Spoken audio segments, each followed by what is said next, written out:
This is the Vanguard podcast. I'm Gavin. And I'm Zach. And we have just been joined by Colin Byrd, the mayor of Greenbelt, Maryland. Mayor Byrd is the youngest black mayor in the United States currently, and he has recently announced a primary challenge to Congressman Steny Hoyer to represent Maryland's 5th congressional district. You've already been endorsed by Marianne Williamson, who we're a big fan of, past guests on this show, so thought that was super cool. And you've described yourself as the progressive alternative to the 81-year-old House Majority Leader who is currently serving his 20th term. So how's it going this evening, Mayor Byrd? It's a beautiful day as always, and thank you so much for having me on, Mr. Gavin, Mr. Zach. It's a pleasure and an honor. Yeah, it's a pleasure to speak with you. Yeah, it's a pleasure, and thanks so much for your time this evening. We really are looking forward to this conversation. I guess a good place to start off, for our audience at least, would be just the story of how you became the mayor of Greenbelt. If you wouldn't mind recounting that story of how you defeated the incumbent 3-term mayor by just 95 votes. Yeah, absolutely. Well, it's hard to determine how the sausage is made in politics. So I can't tell you everything that went into it. I don't know, other than to say that I'm humbled and grateful to have the support of the people of Greenbelt. But I can tell you my story in terms of politics. I can tell you that much. That's easier for me to explain. For me, my whole viewpoint on politics is at least partially influenced by my observations of the Obama presidency. That's not to say that I, fashioned my politics after him, but it's to say that I became of voting age during the Obama presidency. And so it has, that specific administration informed kind of some of the ways that I view politics, and not only the triumphs of politics that are possible, the possibilities of politics, but also the challenges. So, just to rewind, I actually turned 16 the day that Barack Obama was first elected president in 2008, November 4th, 2008. That was my 16th birthday. And I can tell you that, that day, that night, America was overwhelmed with a sense that there was incredible racial progress, that possibilities in America were seemingly limitless.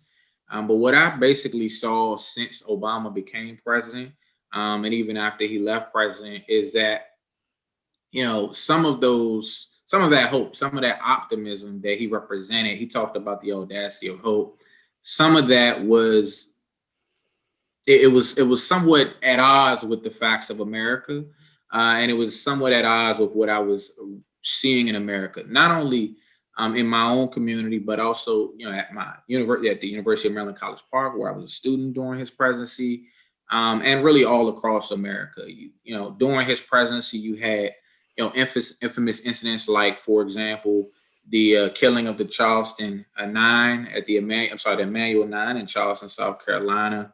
You had Trayvon Martin, you had Michael Brown. And so, as a young African-American man, seeing these things and seeing that aren't just incidents, but rather part of a much larger pattern that was somewhat untold in America prior to those incidents.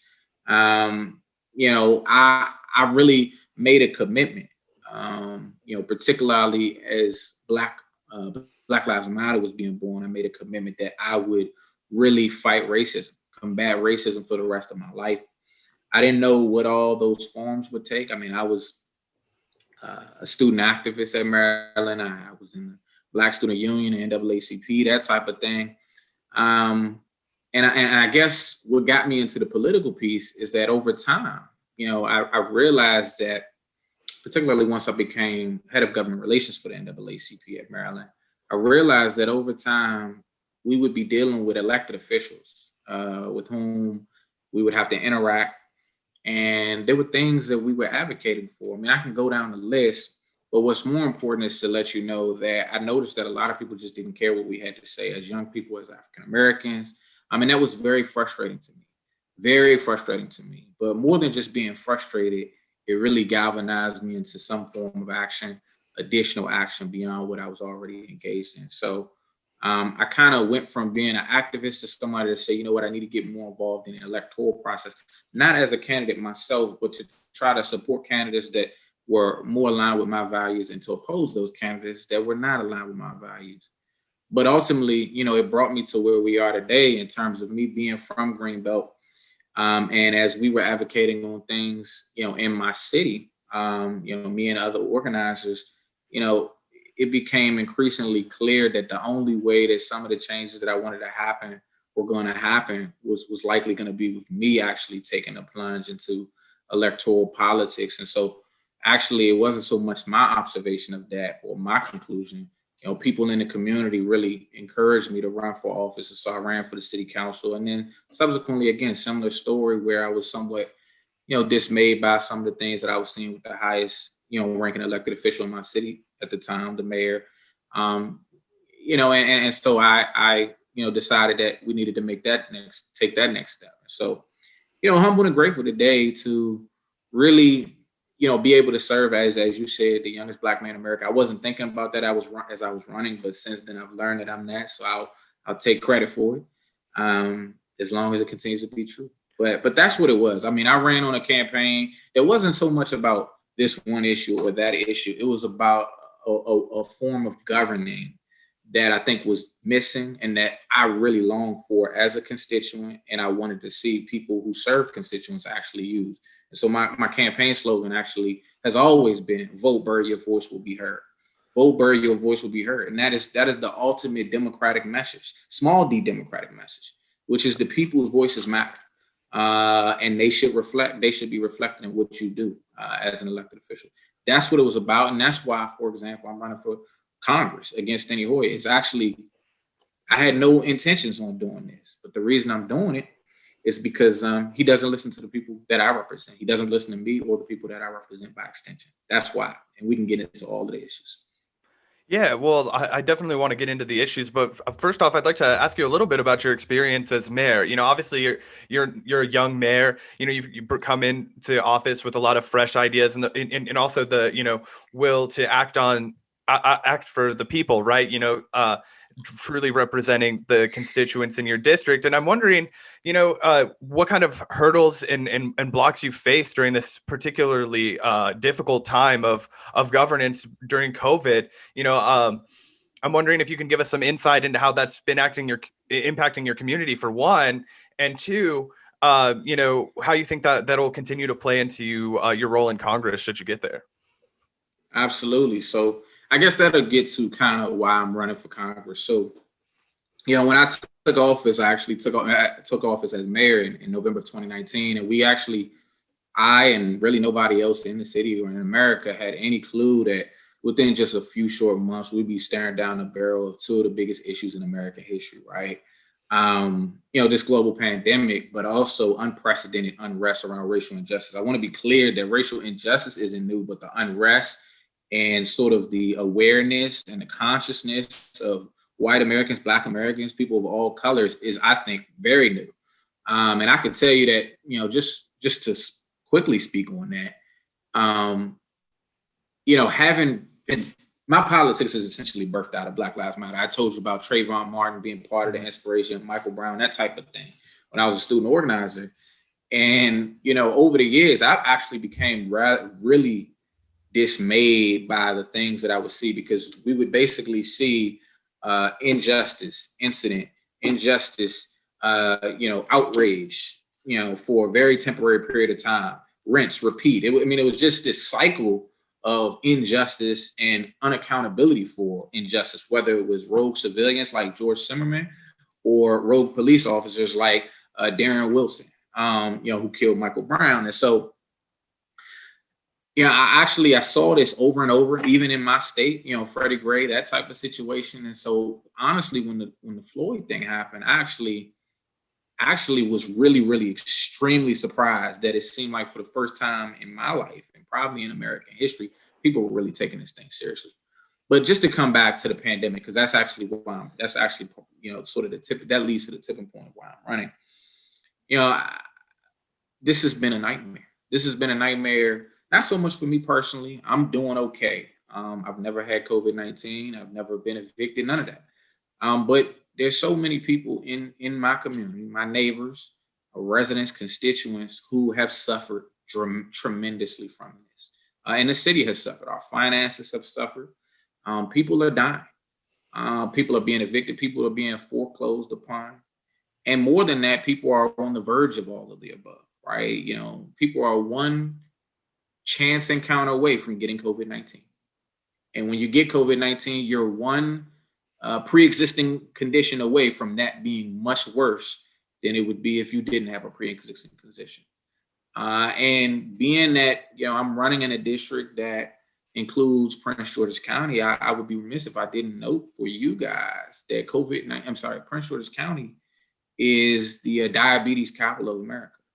And so those pre-existing conditions are particularly well magnified in a county like this one. It's a majority Black county, but it's a county that has a lot of healthcare disparities in spite of it being, you know, considered one of the wealthier African-American counties in this country. So, you know, with the pandemic, we saw all of these issues. And as you know, the CARES Act came out in last year, spring, summer of last year. And one of the things that was extremely concerning about the CARES Act is that it left out over 99.9% of the municipalities in America. This didn't get a lot of attention nationally. It didn't make the news. New York was good. San Francisco was good because the CARES Act did take care of municipalities with populations of 500,000 people or more.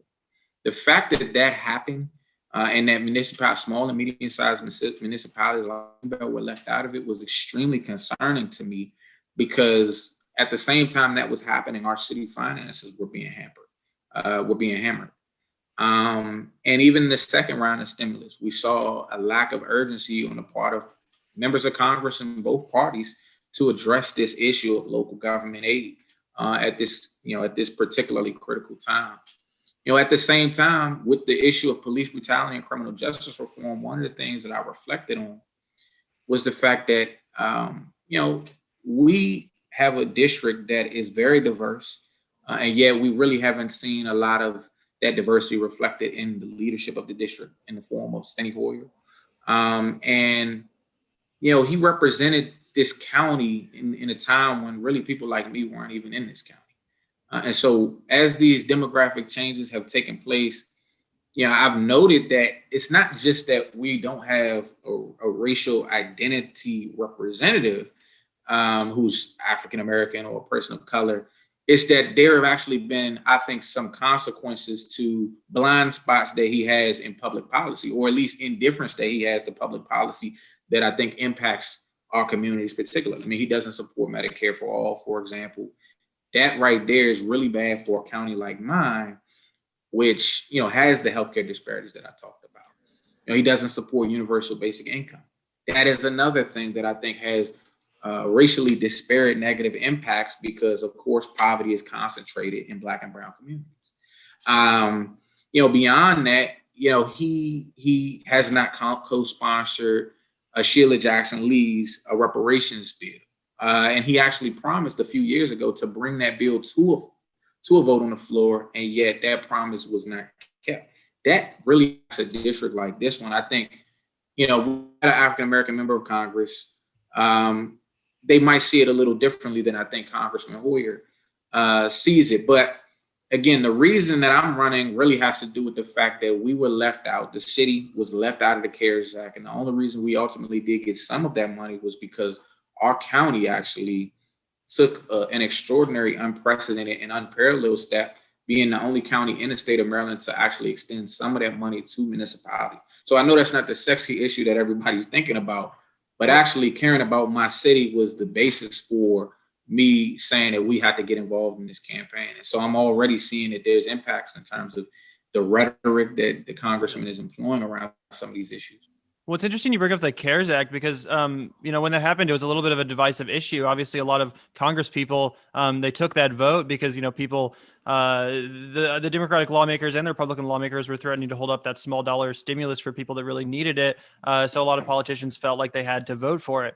Had you been in Congress at the time, would you have voted yes on the CARES Act? Or if not, what would you have done to try to, change the bill to, more of something that would be of your liking or something that would help your community more? So I'll tell you, so I've learned a lot about governing since I came in. I'm a progressive. I was a Bernie delegate. I supported Bernie again in 2020. And so I definitely come from sort of a part of politics that some people might view as uncompromising. But I can tell you, since I became mayor and even beforehand as a city council member, I realized that you really do have to kind of work for consensus on things, and you can't just throw the baby out with the bathwater. So I'll be honest with you, I would have voted for the CARES Act, but what's more important than whether I would have voted for the CARES Act is what would I have done to try to change it, as I think you were implying, before we got to that point. I think Congressman Hoyer often, he just kind of votes for whatever comes to him. He doesn't really seem to change the conversation on different things. And I've always been somebody that drives dialogue in the direction that it needs to go. And so, for example, I would have definitely been on the House floor saying that we cannot cut out, municipalities that are smaller than 500,000 people out of the CARES Act. I definitely would have tried to make the stimulus checks monthly and $2,000.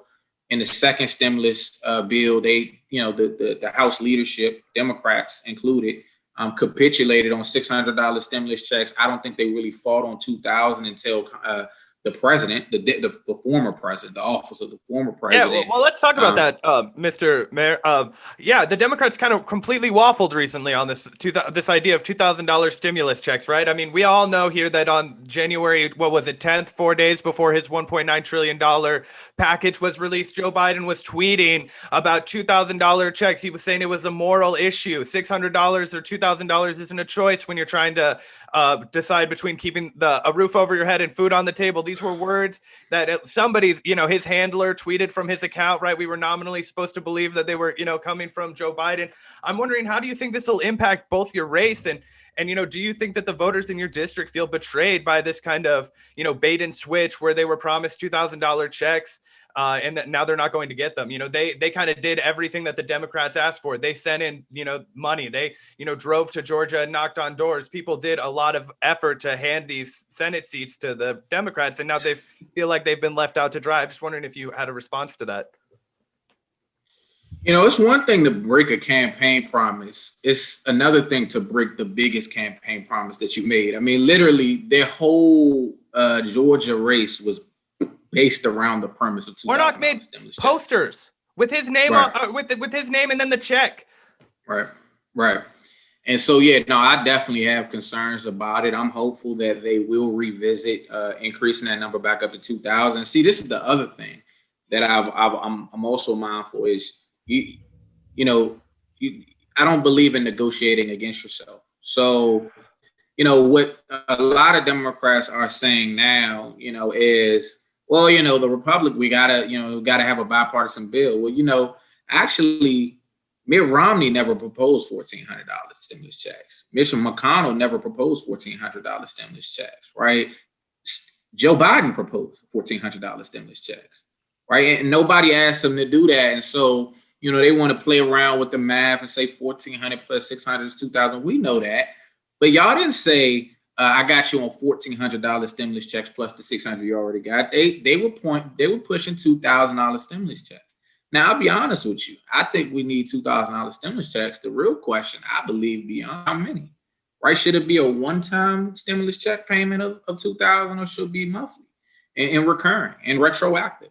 Now, I understand that these things have price tags associated with it, but the unfortunate reality is that, we hear from people on both sides of the aisle always asking about the price tag, about funding when it comes to things like this to help, the marginalized, people who are hurting in a pandemic. But we don't hear as much of a vigorous analysis. When the Fed pumps $1 trillion a day into fucking Wall Street, yeah. Wall Street, the Pentagon, that type of thing. So, we're quick to fund wars. We're not quick to end wars, and we're not quick to end poverty. And that's a problem. That makes zero sense. And by the way, I would just note that Congressman Hoyer supported the Iraq War, right? If we didn't have the Iraq War, the country would have a whole lot more money to cut not only $2,000 stimulus checks, but again, monthly stimulus checks. So all of these bad decisions we're making on foreign policy historically impact the moment that we're in right now. That's actually part of why we were in an economic crisis in 2008. It wasn't just the Wall Street issues. It was that the country was already behind the eight ball because of that disastrous Iraq War. Yeah, absolutely. Well, Mayor Byrd, your candidacy for Congress draws immediate comparisons to that of Alexandria Ocasio-Cortez, who's of course become, such a popular firebrand on the left. And she was also 28 at the time she took on and defeated powerful House Democrat Joe Crowley. She did so with the help of several progressive advocacy groups and PACs such as Justice Democrats. And I was just wondering if you intend to earn the endorsements of such organizations to help carry you to victory. What exactly is your strategy for, properly organizing this congressional run and getting out the, vote and getting out the word, especially in this unprecedented time as we face the pandemic? I'm just wondering how you're planning on overcoming the, media bias against progressive Democrats and obviously the seniority bias against you because you're going up against such a powerful, the House leader, minority leader. Just wondering some of your thoughts on strategy. Well, let me try to take a couple of those. You packed a lot in there. I'll say, look, with respect to Congresswoman Ocasio-Cortez, I have a great deal of respect for her. Yeah. But I do want to be clear that I'm Colin Byrd, right? I'm a fan of Ocasio-Cortez and Jamal Bowman and Cori Bush, and Rashida Tlaib and Ilhan Omar and Ayanna Pressley. Ayanna Pressley in particular, because she actually is one of the people that I relate to as a former municipal official. She was a Boston City Council member, and so I really relate to her. And I also relate to her because, in her campaign, she unseated a relatively long time white member of Congress, in part on a campaign that was based on making sure that there was proper representation of her community, not just from the standpoint of having an ally, but having a champion. And so that's something that I'm very mindful of in this campaign, that the choice some of the voters in this district have, many of the voters in this district have, is, do we want somebody who's a never in the community politician, or do we want a champion who's always been of by and for the people of this community, this county, and ultimately will be for this district? But, as far as how we actually go about things, I definitely would love to have the support of Justice Democrats. I believe that my platform is very much in synchrony with what, they espouse. Medicare for All, Green New Deal. Look, the irony of Green New Deal, for example, is that my city was literally created by the New Deal. And it's literally got green in the name. And on top of that, we are the most sustainable city in all of Maryland. You can't make up all of these things. That's like crazy that we got all of those things. And we're talking about a Green New Deal, right? Greenbelt, Green New Deal. It just makes sense. We should be ground zero for that conversation. But even beyond that, canceling student loan debt, I'm very mindful of that, and free tuition public college. Look, I come out of the Bernie wing of the party. Like I said, I was a Bernie delegate. I'd probably be one of the first people. I think I would be the first member of Congress who, prior to becoming a member of Congress, was a Bernie delegate. So I think that's something that hopefully would resonate with progressives nationally, that type of thing. And I've also earned, you mentioned my endorsement that I received from Ms. Williamson. I've also earned the endorsement of the first national organization to endorse in this race, Roots Action. And so I think, by the same token, we will ultimately get those type of endorsements, brand new Congress. Look, I'm a brand new candidate, brand new Congress, those type of organizations. I definitely would be humbled and grateful to receive that support. I'll tell you this, though, coming out of organizing, one of the things that I'm mindful of, and this is why I led with saying, look, I respect Congresswoman Ocasio-Cortez, but what's going to be more important is that I give you my flavor, right? I think we got too many copycats out here that just want to say they hit copy and paste on Ocasio-Cortez's platform and then they try to repurpose it. My campaign, while it has a lot of those elements in terms of minimum wage, 15 hours, all that type of thing, I'll be honest with you that I'm running this campaign for this district, and I'm very much a local guy. I didn't start with thinking that I should be in politics because I'm inspired by Congresswoman Ocasio-Cortez. Oh, yeah. I started with the people. Yeah, the only reason I brought it up was because of the age similarity and going up against such a powerful House Democrat like you are. Mayor Byrd, I wanted to ask you, you bring municipality experience to Congress with you should you be elected. And I think one of the things that people overlook on the left, and it's something that you've talked about at length in this interview, is, obviously there's a great demand from the people of all walks of life, from every background in this country, we joining together to demand racial justice in this country, right? kind of taking their cues from the Black Lives Matter movement, which, as you mentioned, was kind of the catalyst for you getting involved in politics. A lot of people don't realize that the mayor actually and the local municipalities actually have a lot of oversight over the police, and to at least to a certain extent, depending on where you're from. I'm wondering what kind of experience you can take, working with police departments, kind of reforming your own community, and how do we expand that to tackle it at a more national level so that we can kind of, speed things up a bit, right? We don't, Sure. The interesting thing about it is, so first of all, let me just say a couple of things about this. The two biggest issues in policing, I believe, are transparency and accountability. Transparency and accountability. A lot of people, if you look at the George Floyd Justice and Policing Act, which the Democrats came out with, it's fine. I support it. But, I noticed that a lot of people think that the issue in policing is having the right use of force policy. So like banning chokeholds. I that just became super duper popular, following the Floyd incident. And I'm not saying that they shouldn't be banned. Of course they should be banned. But banning chokeholds and having no transparency and accountability is a recipe for disaster. And that is where I see most of the challenges. It's almost impossible to know who the quote unquote bad apples are, even if you subscribe to that ideology. I don't really subscribe to the bad apple thing, but if you subscribe, it's very difficult to know that. It's all secret, especially in a state like Maryland. In Maryland, we actually have less transparency around that than they did in Minnesota. In Minnesota, you could actually see that guy's, some of his previous complaints and the fact that he was not new to that type of misconduct. You couldn't see everything, but you could see something. In Maryland, you couldn't see anything on these guys. If and when things happen, which they do. The other thing I would note is that in our county, we actually had a settlement of $20 million go to the family of William Green following a police brutality case. That's more than the Freddie Gray case and the Breonna Taylor settlement combined. So I say that to say, Minneapolis got a lot of attention. Louisville and Breonna Taylor got a lot of attention, but we got some of the biggest issues in America right here in Prince George's County. Fortunately, we haven't had those type of, massive settlements in Greenbelt, but we've got issues as well. And people don't want to hear that. It's very important to be honest. In our whole conversation around police reform in Greenbelt, Steny Hoyer has been absent.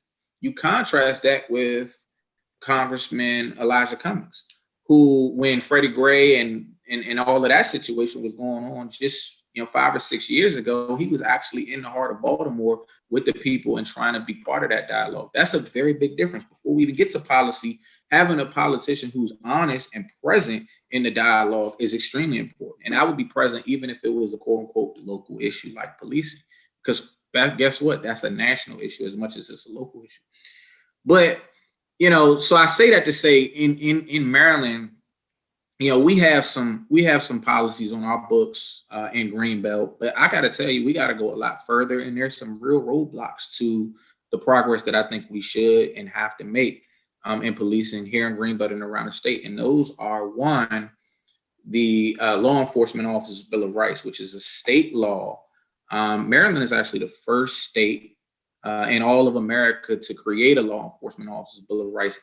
And guess who was in the Maryland State Senate when that was created here in Maryland?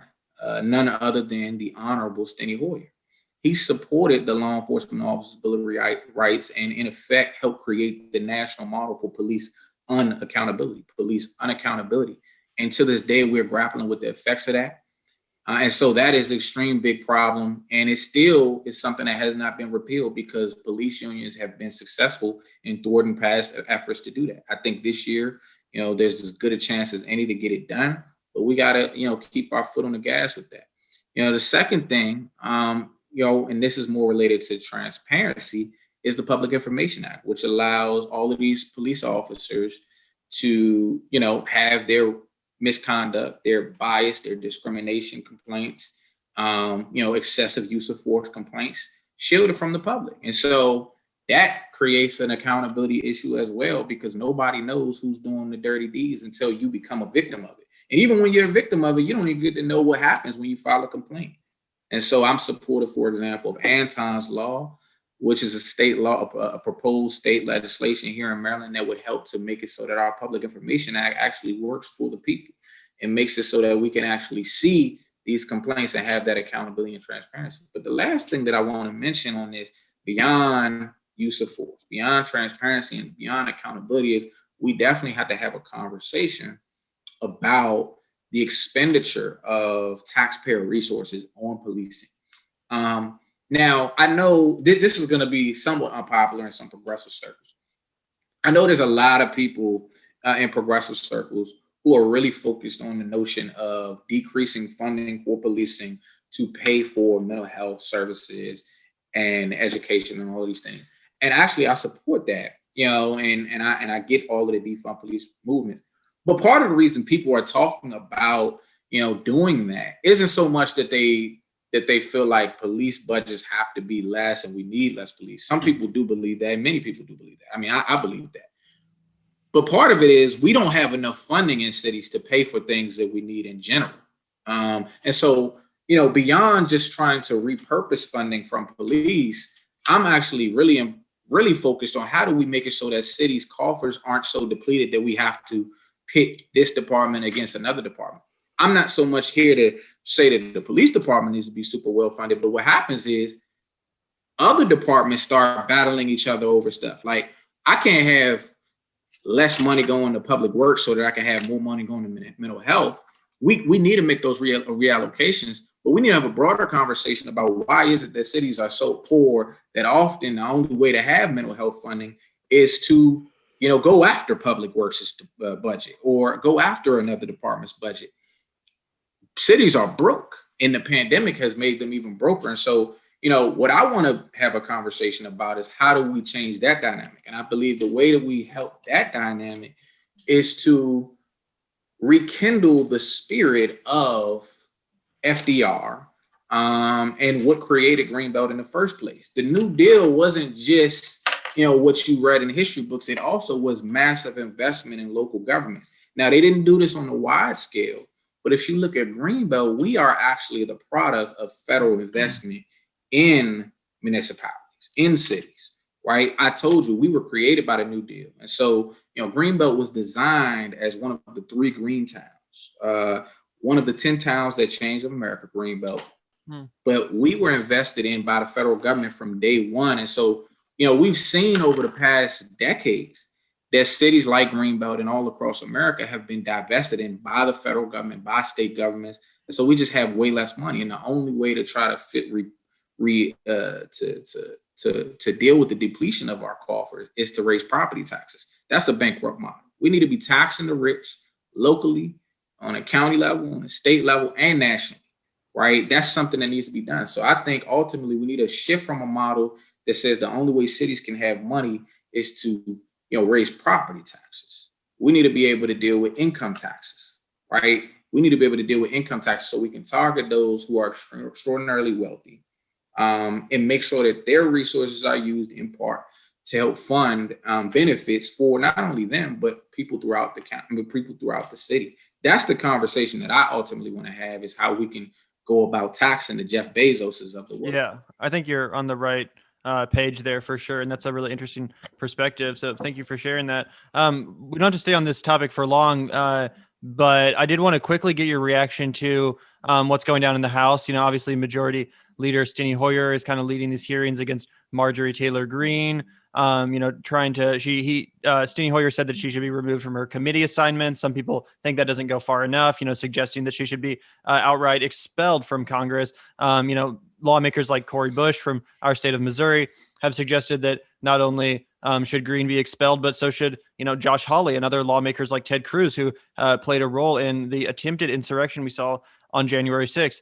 Just wanted to quickly get your opinion or reaction as to what you think the consequences lawmakers such as Greene should face. So first of all, of course, I think that she should be removed, and I'm literally seeing that she just, the House just voted to strip her of her committee assignments. Mm-hmm. I agree that is appropriate. Frankly, it's far from enough, though. I'm actually really worried about the fact that they took that step as though that's something to be celebrated. The reality is, she should be expelled.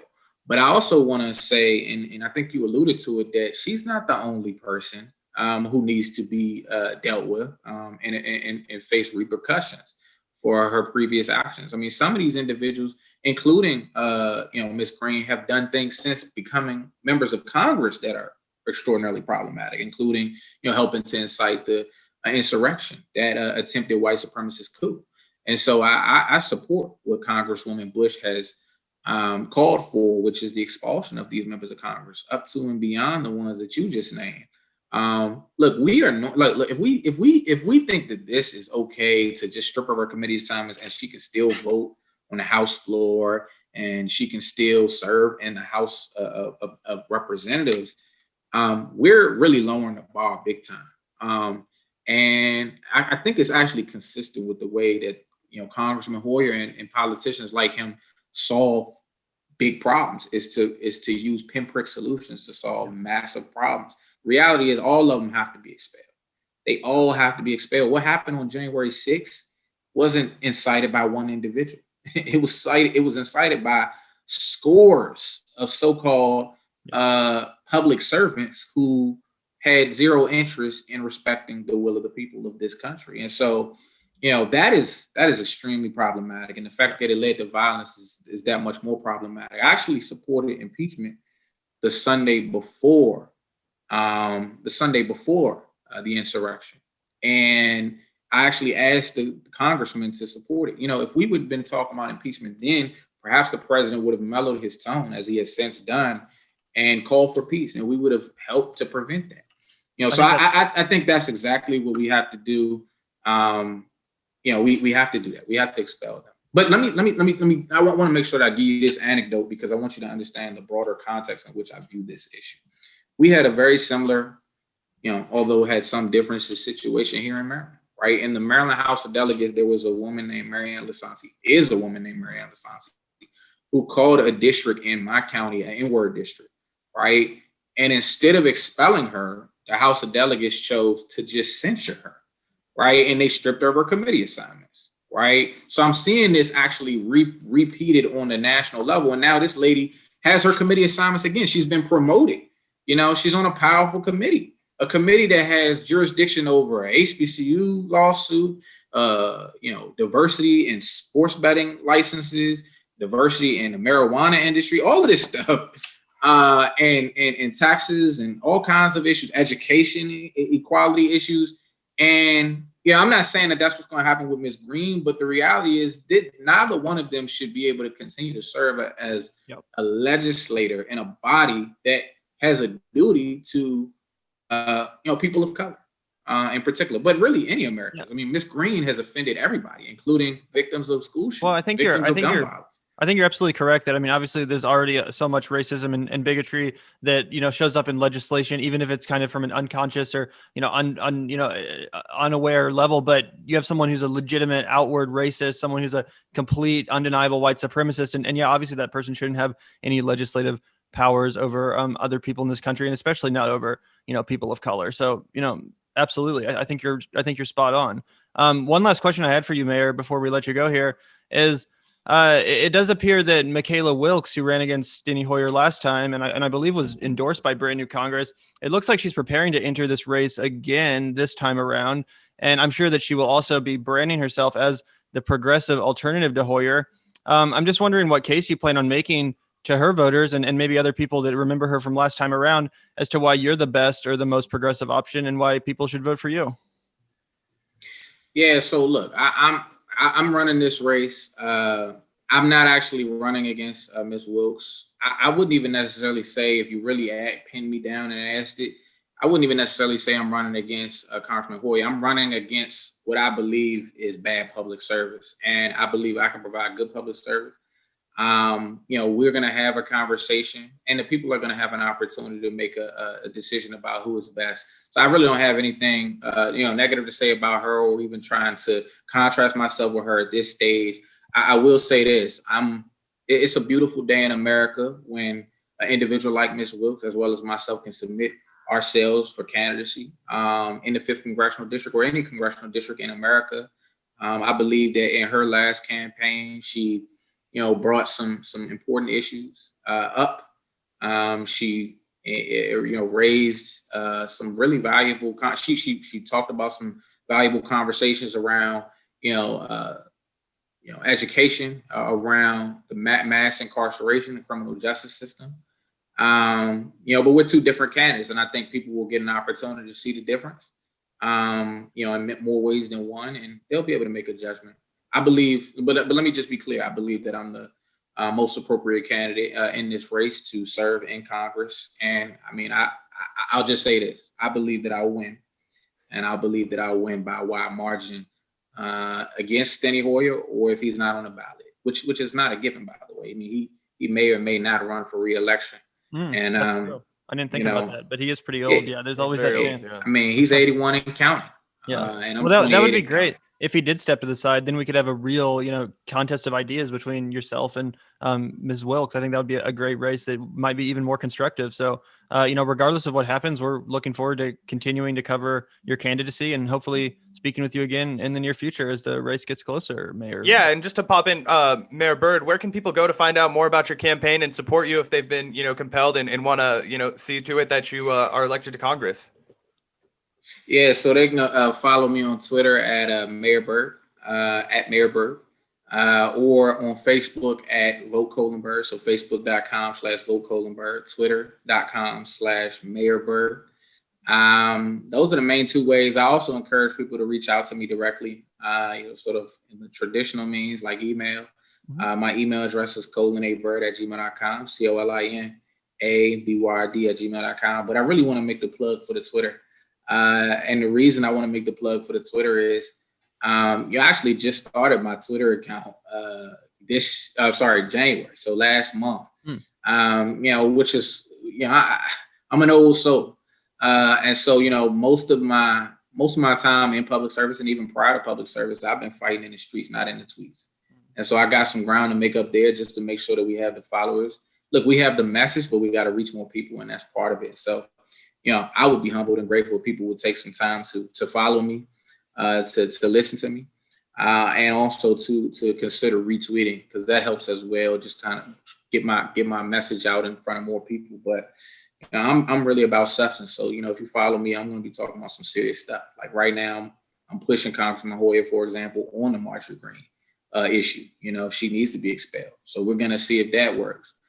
So in this campaign, I'm not just trying to score points against him so that I win in the end. I hope that during the campaign, we can actually push Congressman Hoyer. Because look, some people, because they want to win, they actually want Steny Hoyer to be a bad public servant. I actually want him to be a better public servant. I mean, if he's a good enough public servant, there's no reason for me to be in the race.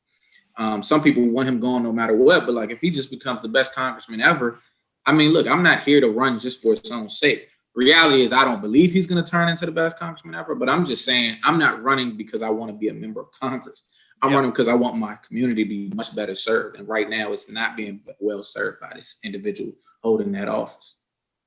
Well, Mr. Mayor Colin Byrd, we look forward to speaking with you again as the race unfolds. And we thank you so much for taking the time to chat with us this evening. It was awesome having you. Hey, it's my pleasure to be on. Thank you so much for having me, Mr. Gavin and Mr. Zach. And you guys have a beautiful rest of the evening, okay? You too. Take care. Thanks so much. All right. Bye-bye.